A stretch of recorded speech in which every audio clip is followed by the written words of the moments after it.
সোনা কেনার স্বাদ আছে কিন্তু সাধ্য নেই, তাদের জন্য এই জিনিসটি পারফেক্ট। এভারউইথ ন্যাচারালসের গোল্ডেন গ্লো পিল অফ, এতে নাকি আছে 24 ক্যারেট সোনার গুণ।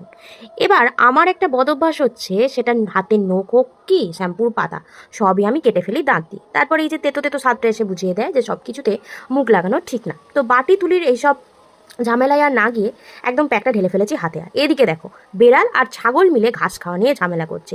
বাপরে, কোথায় যাই, একটু রূপচর্চা করবো যে তারও সুযোগ নেই। দুটোকে তাড়িয়ে গেট বন্ধ করে আবার গালে লেপতে বসলাম। এই যে হাতে করেই লেপছি, একটা আঠালো ব্যাপার আছে। আর জিনিসটা উজ্জ্বল কমলা রঙের, বেশ দেখতে খুব সুন্দর লাগছে। আর একটা বেশ সুন্দর কিন্তু গন্ধও আছে, ঠিক যেন কমলা লেবুর খোসা ছাড়ালে যে গন্ধটা বেরোয়। এই যে মুখে লেপে নিয়েছি, তার ঠিক 15 মিনিট পর মুখ ধুয়ে নিয়েছি। কিছু চেঞ্জেস কি বোঝা যাচ্ছে? দাঁড়াও একটু কাছ থেকে দেখিয়ে দিই। এমনি আমি মেলা ফর্সা, তো তারপর আর কি একটু ময়েশ্চারাইজার লাগিয়ে নিলাম গোটা মুখে।